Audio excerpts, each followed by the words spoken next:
So, I'm recording this on Saturday, the day after the Miami Heat beat the Chicago Bulls to advance to the playoffs.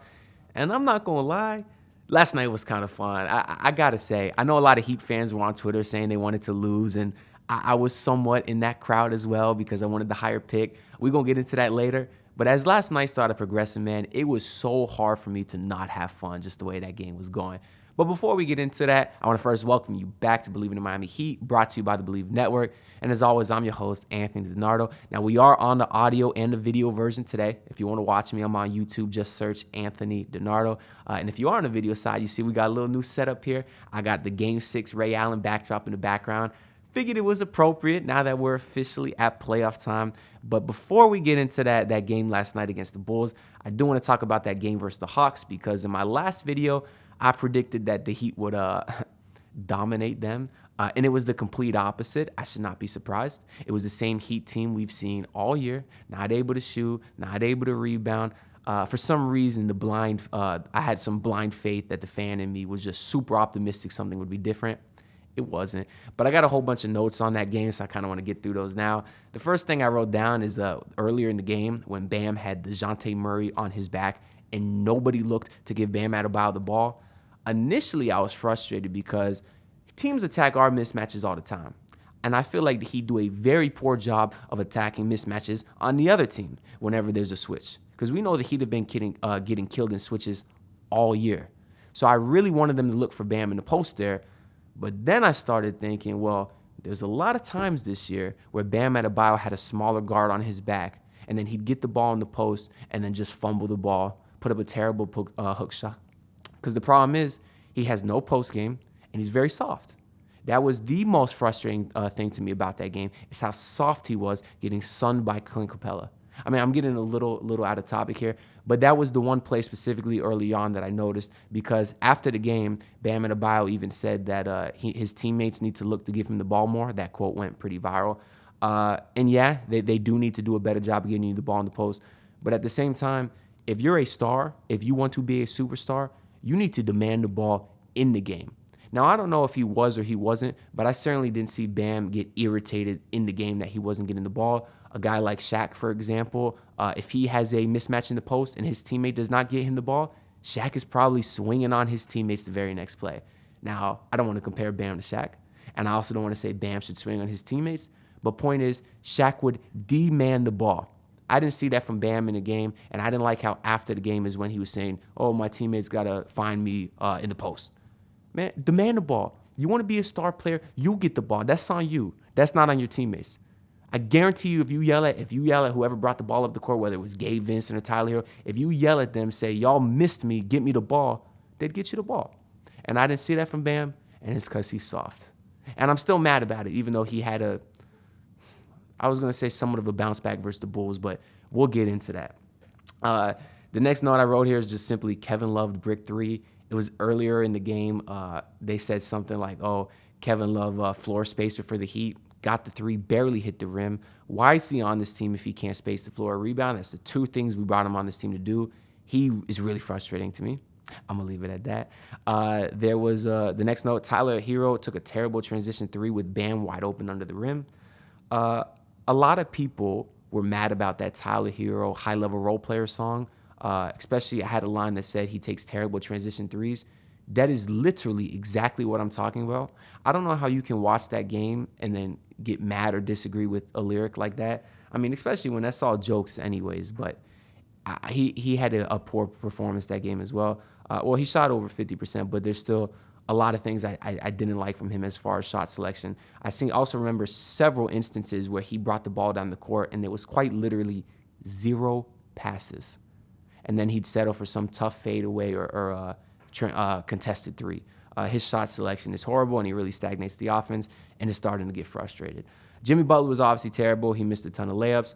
Kyle Lowry was really the only positive from that game. He had some plays I didn't like, but, I mean, he shot the lights out. I can't be mad at him. And it does suck that you got a Kyle Lowry rare resurgence performance all for nothing, all to get blown out. There was a lot of incompetence. There's another play I wrote from Tyler Herro where he jumped in the air without knowing where he's passing, threw it to Caleb Martin, and then ran right into Caleb Martin. That was very frustrating because that's some lower level middle school JV team stuff. Like that's basketball 101. You don't jump in the air without knowing where you're passing the ball. And then when you do pass the ball, you don't run the same direction as the guy and bring your defender to him. It's just basic stuff like that I continue to see guys like Tyler Herro make those mistakes. And it gets me upset because he's getting a lot of money next year to be a star player, and I don't think he's anywhere close. Now, on one positive, he still is kind of young, so I'm not going to say I'm completely out on him, but that is going to be one of the worst contracts in the league, in my opinion. What else do I got here? The offensive rebounds obviously killed Miami the third period. Capella had like 21 rebounds. He was making Bam his son. And a lot of his rebounds weren't on Bam because Bam's out on the perimeter, so Capella's getting matched up with a Kyle Lowry or Caleb Martin. And part of that is on Spo because he continues to implement this rotate everything defense. Part of it's on the front office because it's really just a roster construction problem. There's only so much Eric Spoelstra can do when you're giving him one legitimate big man, which is Bam Adebayo. Because Kevin Love's not a big man.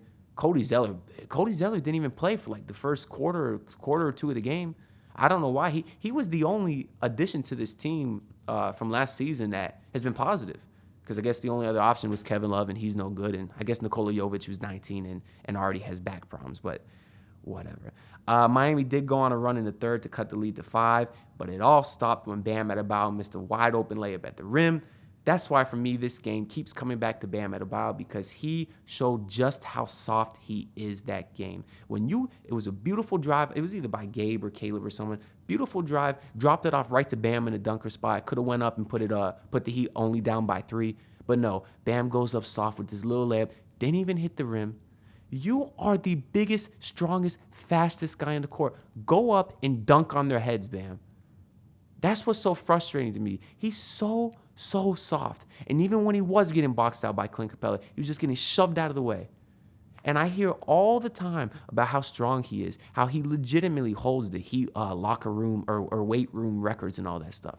I don't see it. Even in the next game, he only took 9 shots. That's against Nikola Vucevic, who's habitually one of the worst defenders in the entire league, and he was 1 for 9. I don't want to get into the next game yet. We will get back into that point. Trust me. It was in the first half of the season, Bam Adebayo was the only guy that Heat fans were able to say took a clear jump this season. I was hesitant to say that at first because we've seen a lot of this from Bam over the years where he'll score 40 points versus Brooklyn and then score 10 points the next night. So I was always hesitant to say he took a jump because he would be one of the more inconsistent offensive players on this team. But after the first half of the season, where pretty much every single game he was great, he's obviously averaging over 20 points a game, doing it efficiently. That mid-range jumper was silky smooth, and he was getting to it whenever he wants, which is the sign of a star player to me. I said, you know what? I think I'm officially ready to say that Bam Adebayo took a jump this season. But then I was like, well, the only way he could make me change my mind is if he falls off the face of the earth the second half of the season. That's not going to happen, right? No.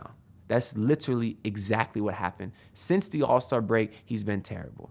People will point at the numbers and say, okay, he's still at 17 points per game. You're still getting the defense. No. If you watch these games, he is a completely different player after the All-Star break. He's not getting to that pull-up dotted line jumper anymore. The defense has been lackadaisical more times than it hasn't. Now, he was good defensively in his last game versus Chicago, and he had some good stops in the Hawks game as well. But obviously, the rebounding was an issue there. But no, he's not the same player. I'm looking forward to see if he does anything against the Bucks to change my mind. I'm not hopeful. And then we're going to go into next year and just pray that he does take a jump, which he might. He's only 25 or 26. Certainly not one of those people that gives up on anybody under 30. I'm not going to do that. But this season, he took a jump. And then I feel like he had major regressing in the second half of the season, which is concerning to me. I'm just going to leave it at that. I said how this was all the front office problems. They have no size. Anytime Bam was on the perimeter, they were screwed. Extra frustrating because I would see Bam on the perimeter, and I'd say, okay, they're going to miss, and then Capella's going to get the rebound. 10 seconds later, that's exactly what happens. If I see it, I don't know how Spo doesn't see it.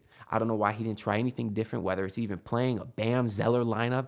I don't think it'll work, but you got to try something because what you currently were doing wasn't working. If only you had the Heat's all-time leader in rebounds. Udonis has him on the roster. Oh, wait, they do. They could have put him out there. They could have put Yurtseven out there. And again, I don't think any one of those would work. But how do you not try nothing? Capella was doing the same thing over and over and over again for 48 minutes or however long he was out there. I felt like it was a very poorly coached game by Spo. I felt like it was a clear display of all the lack of talent that this roster has. And I thought it showed how soft Bam Adebayo was. As far as Jimmy Butler, I'm not too mad at him. He's a superstar player who had a bad game. The thing that was frustrating to me is how he kind of guaranteed a dub. I know Trae Young said after the game, Jimmy guaranteed a dub. He didn't exactly guarantee it. He just kind of said, we'll get the dub. Soft guarantee. I've seen Jimmy do worse, but that's off topic. It was frustrating to me how he was doing all that talk and then came out and had one of his worst performances, if not his worst performance of the season. It gave me stupidly locked in vibes, which was very, very stupid to me after the fact. Obviously, I was hyped when he said it. But you don't say you're stupidly locked in and then get outscored by Bryn Forbes. Same thing in that game against the Hawks. You don't say we're going to get a dub and then miss 17 layups. He was terrible. But that being said, they did have another chance against the Chicago Bulls to redeem themselves. Going into the game, I did not pick the Heat. I did pick the Bulls only because the Bulls have given us problems this year. And I thought Vucevic would kill the Heat because we just saw Capella kill the Heat. And I just think the Bulls it's the battle of the mid. You know, I wouldn't be shocked if the Heat won. I'm not shocked that they won, I guess. But I did pick the Bulls going into the game. As far as did I want to win? Initially, no. I kind of wanted the higher draft pick was part of it, but because I believe if they would have lost, they pick 14. And now that they win, I think they pick no lower than 20. But also, I think we're going to see exactly what happened in 2021 versus the Bucks, this year versus the Bucks. That was not fun. That was a depressing time. And if I could avoid that, I would like to avoid that. But that being said, as the game started going, I wanted to win, man. Y'all know that my guy, Max Strus, I love him. I got a lot of love for that guy. When he was coming up over the last year or two, he was so excited to watch the way he would get hot. And he was on fire to start the game. 12 points in the first few minutes. I think he scored all the Heat's 12 points. He obviously had that 1-3 that was taken away because he stepped out of bounds. That was ironic for obvious reasons, but he was incredible. 23 points in the first half had me so hyped, bro. Finished with 31 along with Jimmy Butler, who was amazing down the stretch. And when Jimmy had that tough and one at the end of the game where he did the step in over Levine, and then he got bodied by Vucevic and absorbed the contact in the air from the 7-footer and readjusted with the left hand, put it off the glass. That is so tough. He makes it look so easy, and Jimmy Butler is one of the strongest players I've ever seen, and it never ceases to amaze me. They were down one going into the fourth, but that's when Jimmy kind of took over because Strus really didn't do much in the second half. But that's when Jimmy kind of took over and they were able to get the win, and I was very, very excited. Now, for the Heat fans, I guess Bam Adebayo, let's talk about him before we move on. He has 17 rebounds. Great. I love it. Way to bounce back after getting bodied the game before. You shot 1 for 9. I don't like how all these Heat fans, and even Jimmy Butler in the postgame was giving Bam a lot of credit, which he should do. You don't got to talk down on Bam negatively if you're Jimmy. But all the Heat fans are like, yeah, Bam had a great game, great bounce-back game. Is this the standard that we set for Bam now? You can shoot 1 for 9 against Nikola Vucevic and have 17 rebounds, and all of a sudden she had a great game? That is a pitiful performance by me. All the times teams attack our weaknesses, like I was saying earlier, they attacked Tyler Herro, they attacked Duncan Robinson, they attacked Max Strus. When Kyle Lowry was starting, he was getting attacked. Why do the Heat teams never attack the other team's mismatches? That's one thing that I actually loved about the Hawks game. Kyle Lowry got hot because he was attacking Trae Young, who is statistically the worst defender in the league. So now you go into this game versus the Bulls, and you got Nikola Vucevic, who Bulls fans will tell you is a god-awful defender. It's something really anyone who's had Vucevic on the team will tell you, the Magic. They'll tell you the same thing, Magic fans. I wanted to see Bam Adebayo kill him because Vucevic is a great rebounder. He's a great offensive big. Why couldn't they attack him? Bam was 1 for 9. That should never happen, especially for a guy that all his shots are at the rim. And why? It's because he's soft. He's scared to go up, dunk on somebody's head, which we've seen him do all the time. But now it seems when the stakes are big, he's not the same no more. As we gotten closer and closer to these playoffs and the games got bigger and bigger, he started to fold. which is weird because he was the best player in the 2020 Eastern Conference Finals versus the Bulls. So I don't know what happened. And he had some solid games in the playoffs last year as well, but I'm very, very disappointed in Bam Adebayo. Now, as far as the Heat fans that wanted to lose this game, again, I 100% understand that. But as the game ended, I started to think more and more about that pick, and I was like, okay, well, the difference between 14 and 20 in the draft, how big a difference is it? Because I certainly believe they're going to trade that pick, so it's not like we have to worry about getting a higher picked player on this team. And then I started thinking, well, who can you trade the pick for? Obviously, the name that's out there right now, which is a dream, I will say, is Damian Lillard.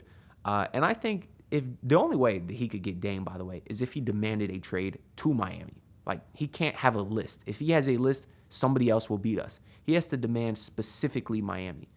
And if he does, I believe Portland will, abide by his request. I don't think they'll send him anywhere he doesn't want to go. And I don't think whether the Heat have a 14th pick in the draft or the 20th pick in the draft is going to make a difference to Portland whether we get Dame or not. If he wants to come here, I think he will be here. Now, if you're talking about somebody else, like maybe I heard Jeremy Grant might be back on the chopping block, I don't think the pick between 14 and 20 makes that big of a difference either. So at the end of the day, I don't think they're drafting that spot. I think they're trading the pick. So where they picked, I don't think it's that big a difference. And the fact that people say this is a deep draft, it probably means less of a difference because you could probably still get a really, really good player at 20. So I don't care that much. It started to turn more for me that now I have to watch this team 4 more times against the Milwaukee Bucks, which is not going to be pretty. That's really all I got to say about these last 2 games, though. So I am excited that I get some more basketball to watch because at the end of the day, I'm a basketball fan. Now, this feeling might end 5 minutes into the next game when they're down 20 points, but we'll see. You can't have a crazy all-time upset without getting there first, right? I'm going to clip this when the Heat lose the first game by 30. But we'll get into the Milwaukee prediction next. I do want to talk about there was a big discussion on Twitter about how to fan because, of course, the Heat fans that wanted to lose were getting a lot of slack from the Heat fans that wanted to win. Why do you care how people fan, all the people on Twitter that argue amongst each other? It's really sad to me because I think at the end of the day, we should all be a family because we're all Heat fans in the social media space and even the content creation space. There's a lot of different networks going at each other. I know there was people that is mad at the basement who thinks that they want their team to lose.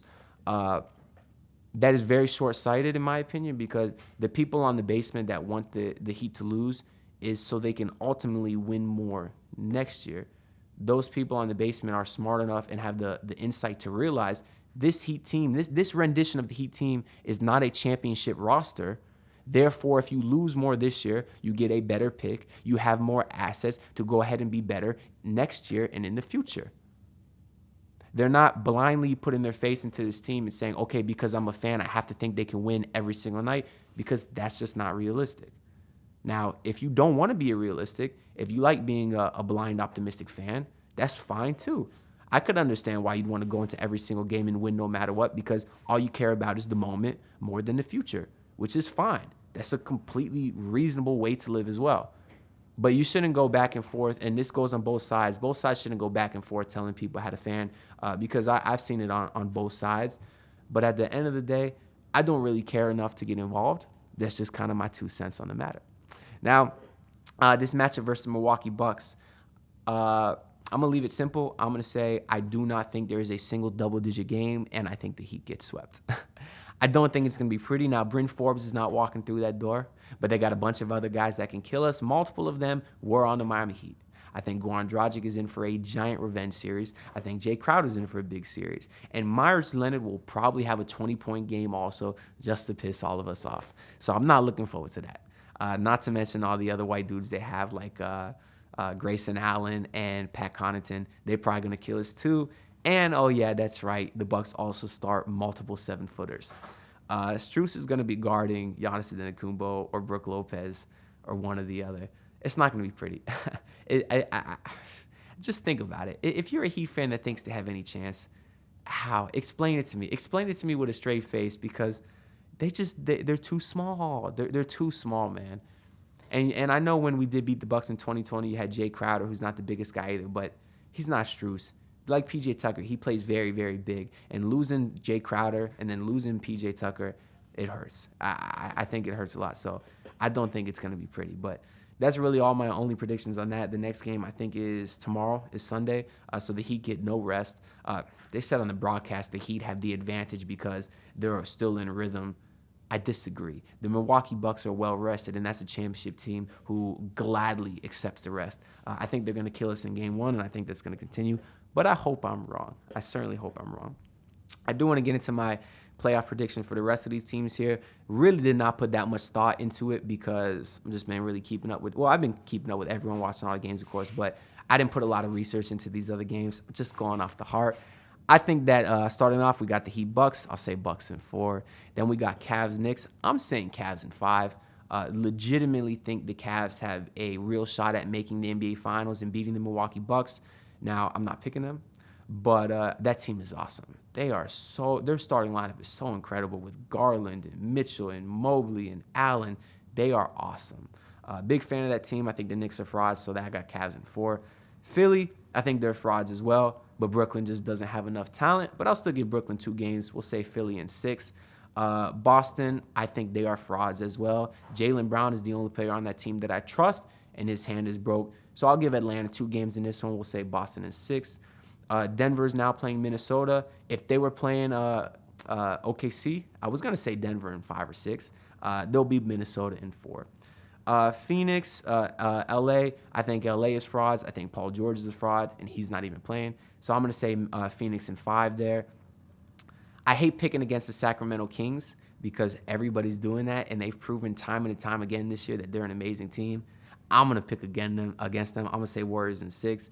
And as far as Lakers and Memphis, I have a rule. I do not like to bet against LeBron, but that Memphis team is so deep, man.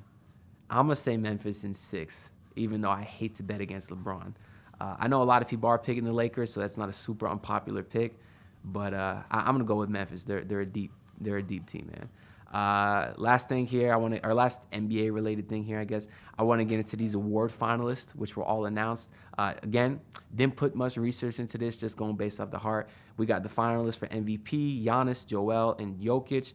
I'm gonna go with Embiid just because I think it's all close. And the other 2 guys already have 2 MVPs, so I just think they give it to the guy who hasn't. Really not a fan of any of these guys. Jokic, obvious reasons, because of the Markieff Morris incident. Embiid, because he's a major flopper. And then, what is this? My roommate just brought me a Kawhi Leonard jersey, even though I just picked the Suns in 5. But you know what? I'll go ahead and show some support the rest of the game for Kawhi. It was actually funny. Last night, me and him were both wearing Bulls shirts.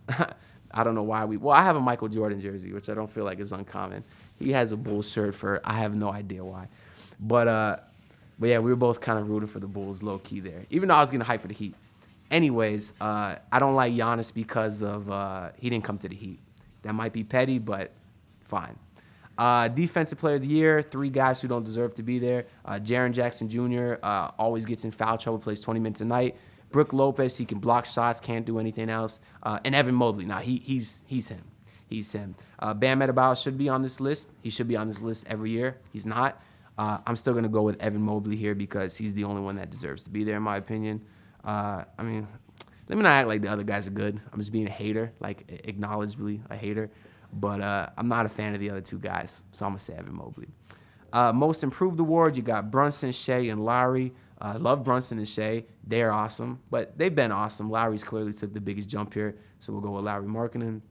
Rookie of the Year, again, 3 guys I like: Paolo Banchero, Walker Kessler, Jalen Williams. That's J-Dub. They've all been great. Paolo's been the best. I don't care that his shooting numbers are terrible. Most rookies are. 6th Man of the Year, we got Malcolm Brogdon, Bobby Portis, and Emmanuel Quickley. Geez, they're making me pick between a Celtic, a Buck, and a New York Knicks player. Let's go Malcolm Brogdon. He seems like the nicest guy. Clutch Player of the Year, De'Aaron Fox, DeMar DeRozan, and Jimmy Butler.